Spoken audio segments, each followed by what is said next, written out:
discuter avec Éric Zemmour. Bienvenue sur, entre autres, la mise en examen de Nicolas Sarkozy ou les débordements lors de la manifestation anti-mariage, mais surtout ce livre, Patrick Cohen. Oui, Éric Zemmour, dont on peut relire une année de chronique matinale sur RTL. C'est l'année 2012. Ça s'appelle Le bûcher des vanités. De chez Albin Michel. Les vaniteux sont les hommes politiques. Ils sont vaniteux, ils sont parfois agressifs. N'êtes-vous pas frappé, Éric Zemmour, par la violence de la séquence politique de ces derniers jours? Un juge accusé de déshonorer la justice, c'est Henri Guénaud. Moscovici traité de salopard, c'est Jean-Luc Mélenchon. Des opposants qui accusent le pouvoir d'avoir tiré sur des enfants, ça c'est Laurent Wauquiez. Pourquoi tout d'un coup on bascule comme ça dans un langage de guerre civile? On ne bascule pas. La politique, c'est violent. La politique, c'est l'expression de la réalité normalement. Je dirais l'inverse. C'est parce que depuis des années, la politique a refusé, par conformisme, par consensualisme, elle a refusé de voir la réalité et la brutalité et la violence de la réalité qui montait, qu'elle est complètement abandonnée par beaucoup de gens. Et mais donc, la violence, là, elle est sociale. D'abord, c'est 3 à 4 millions de chômeurs. On aura les chiffres de février demain soir, avant d'être politique. Elle est tout, la violence. Elle est sociale, vous avez raison. Elle est, comment je dirais, culturelle. Pour des millions de gens, le mariage homosexuel, c'est une violence à l'image de la société, du monde, du couple, de la famille. Elle est, comment dire, issue de la délinquance. Quand il y a 20 types qui attaquent le RER comme une diligence, c'est de la violence, ça. Et la violence, cette violence de la réalité, elle n'est pas prise en compte par les médias, elle n'est pas prise en compte par les politiques. Donc je dis, moi, ce n'est pas étonnant s'il y a effectivement, vous avez raison, cette violence verbale, parce que malgré eux, les élites politiques, médiatiques, etc., sont poussées par la réalité et par cette violence. Ils reflètent en quelque sorte les crispations de la société. Avec beaucoup de retard, avec beaucoup de retard. Oui, mais en même temps, on peut penser qu'ils se déconsidèrent aux yeux d'une partie de l'opinion en adoptant des postures ou des déclarations outrancières. Eh bien, moi, je ne crois pas. Vous croyez mais pas? ils sont censés donner l'exemple, Éric. Mais donner l'exemple de quoi? De l'irréalisme? De l'ignorance de la réalité? Oui, c'est l'exemple qu'ils ont donné depuis 20 ans, vous avez raison. Je ne dis pas qu'ils ont raison, surtout vous comprenez ce que je veux dire. Je veux dire par là que moi, je ne m'étonne pas qu'il y ait cette violence. Si vous m'avez lu, vous savez que je pense que ça va être de pire en pire, que la situation va empirer. Et donc il ne faut pas vous étonner que les politiques deviennent de plus en plus violents dans leurs mots. Parce que c'est le moyen pour eux, et je pense que ça ne suffira pas, d'arrêter la violence qui monte, la vraie. Il y a une force politique dont on n'a pas noté de déclaration violente ces derniers jours, c'est le Front National. Ah, ils n'ont pas besoin. Et qui ramasse la mise, le FN, qui a bien failli avoir un député hier soir dans l'Oise, 768 voix d'écart, on l'a dit tout à l'heure, avec Jean-François Mancel. Avec une candidate inconnue. Avec une candidate inconnue. Avec un Mancel qui est implanté depuis 30 ans. Oui, et qui a quelques casseroles. Ah oui, bien sûr. Et des électeurs socialistes qui, pour une part, sans doute, on le voit dans quelques quartiers, ont voté... ont préféré voter Front National. Enfin, 70% d'abstention, c'est quand même énorme. Oui, mais une candidate Front National qui gagne 6000 voix d'un tour à l'autre. Et puis surtout, on peut vous renvoyer l'argument. D'habitude, l'abstention qui touche beaucoup plus les classes populaires est préjudiciable au Front National parce que ce sont les classes populaires qui votent pour le Front National. Donc en fait, votre argument, il se retourne. Elle a fait ça malgré la forte abstention. Et elle a gagné beaucoup de voix. Bien sûr. Donc, le Front National, quand même, qui peut se frotter les mains et espérer profiter de cette crise actuelle, à votre avis, Éric Zemmour? C'est pas, si vous voulez, je vous ai dit tout à l'heure, on est dans une situation de plus en plus violente, pour toutes les raisons que je vous ai données. Il y a 2 grands partis qui ont montré qu'ils faisaient en gros la même politique depuis 20 ans, et qui en plus échouent, parce qu'après tout, s'ils faisaient la même politique et qu'ils réussissaient, ça serait formidable. Après tout, le général de Gaulle faisait aussi une politique vaguement social-démocrate, vous voyez, hein, et donc c'était très bien, de redistribution sociale, beaucoup plus que vous ne croyez. Non, je le crois. Non, vous voyez ce que je veux dire, vous comprenez, c'est la tradition française, c'est le consensus français qui fait que... Donc là, en plus, ils échouent. Il y a une extrême gauche qui a disparu en vérité de la politique. C'est pour ça que Mélenchon, vous parliez des violences de Mélenchon, c'est pour ça que Mélenchon hausse le ton. Parce qu'en vérité, l'extrême gauche, le Parti communiste, les trotskistes, tout ça a disparu. Mélenchon n'a pas de voix ouvrière. Il faut le rappeler. Mélenchon a un vote socialiste qui s'est un peu radicalisé. Il a mais moins c'est de tout. voix ouvrières que Non, le j'ai Front les chiffres. National. 12% à la présidentielle. Ouais. 12% des ouvriers ont voté Mélenchon. Ouais. 30% ont voté Marine Le Pen. Oui, il y a un monde. Oui. Vous comprenez? Oui. Donc c'est non.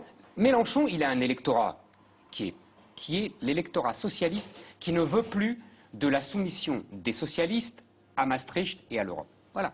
Donc, on a un paysage politique qui est complètement éclaté. Donc évidemment que le Front National devient le parti d'opposition. Et en plus qu'il a un électorat de plus en plus populaire et qu'il a un électorat jeune. Parce que contrairement à ce que nous disent tous les experts, le populisme, comme on nous dit, n'est pas le produit du vieillissement de la population. Les vieux votent pour les partis traditionnels. Ce sont les jeunes pauvres qui votent pour le Front National. Vous voyez, on a un paysage complètement nouveau. Et tout ça, ça vient après la victoire en Italie. De Beppe Grillo. Exactement. Et la campagne, vous avez vu, elle s'est faite contre l'euro, contre l'Allemagne, contre la mondialisation. Ça fait beaucoup. Et contre la Et coalition. contre les élites, ce que j'allais vous dire. Contre les élites et contre la coalition. Exactement. Vous dites François Hollande et Jean-Marc Ayrault, l'exécutif socialiste a échoué. Est-ce que le constat n'est pas un peu précoce tout de même? L'opinion est très sévère, évidemment, on le voit dans les sondages. Les courbes de popularité de l'exécutif, record à la baisse après 10 mois de pouvoir pour François Hollande et Jean-Marc Ayrault. 10 mois, hein, quand c'est même. pas grand-chose. Pas grand-chose. 10 mois, mais en même temps, est-ce que c'est pas un peu compliqué de demander à ce gouvernement-là d'avoir fait en 10 mois ce que la droite n'a pas fait en 10 ans, puisque vous dites que vous faites aussi le constat d'échec pour la droite, 10 ans au pouvoir, Ah non, mais moi, Chirac je puis dis Sarkozy. pas, je dis pas ils ont échoué. Je dis ils font quasiment la même politique Oui. que la droite. Donc, C'est pas la même chose. Donc ça doit conduire le pays à l'échec. Non, non. Je dis que pour l'instant, Hmm. cette politique, depuis 20 ans, en gros, en fait, c'est une politique, vous savez, c'est le fameux mot de Philippe Séguin que j'aimais beaucoup. La droite et la gauche sont devenus des détaillants avec un seul grossiste, Bruxelles. C'est ça, depuis 20 ans, c'est ça.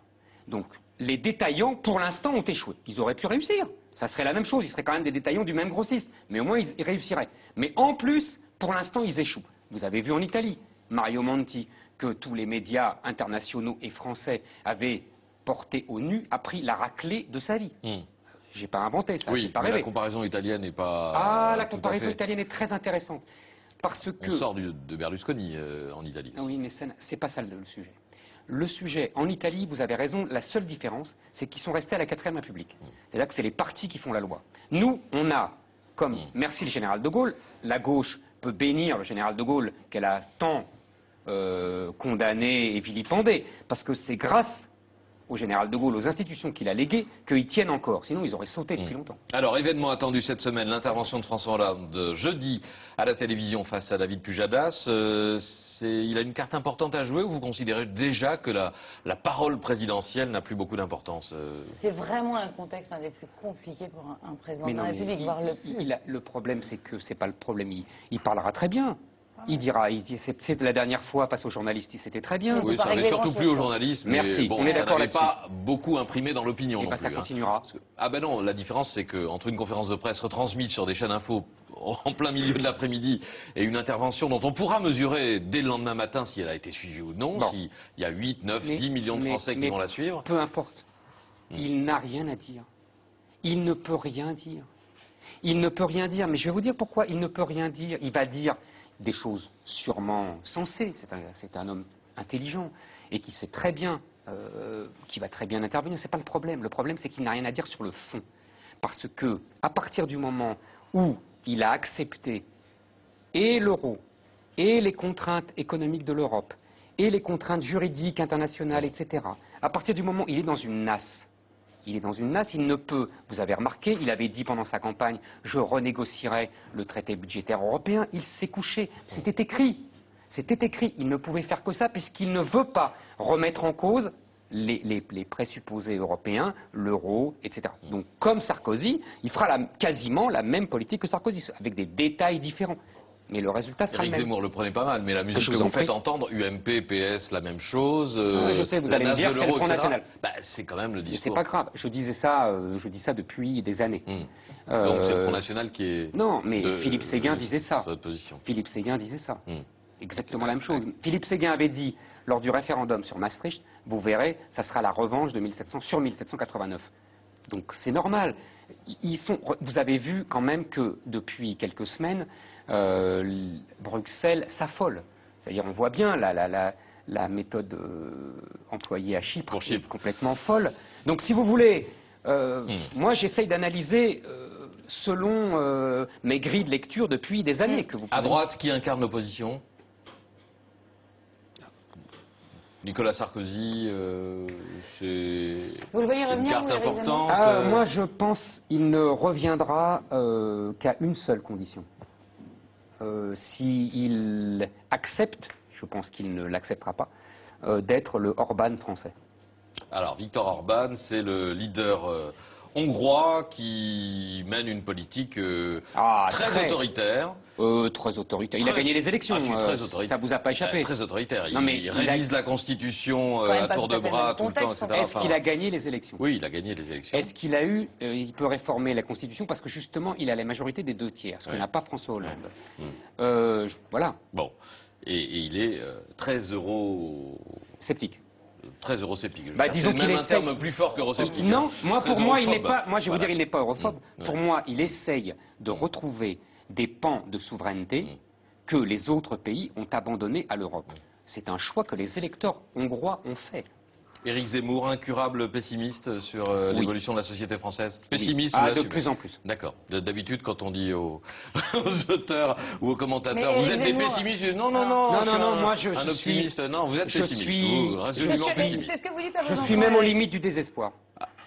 Ah oui, à ce point-là. Oui, à ce point-là. Bon. C'est ce que vous dites à vos enfants. C'est ce que je dis à mes enfants.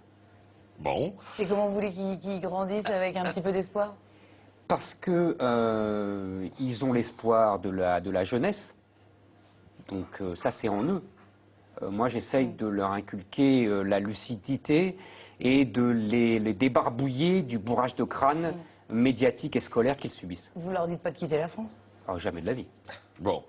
Éric Zemmour, en livre, Le budget des vanités 2 chez Albin Michel, en radio 2 fois par semaine, le matin sur RTL, en hebdo dans le Figaro Magazine, il y a du boulot. en télé dans Zemmour et Nolo sur Paris c'est vrai, j'ai du boulot. le vendredi et sur M6 le dimanche, j'ai rien oublié. C'est la même émission. Oui, c'est la même émission. Et un record hier soir d'ailleurs. Un joli petit record pour vous d'ailleurs hier soir pour Zemmour et Nolo sur M6. Oui. Oui, voilà, on suit Eric, écoutez. Merci beaucoup Patrick, merci Eric. Et dans un instant, William Lémergie, Marcel Pagnol. Un point en cuisine avant.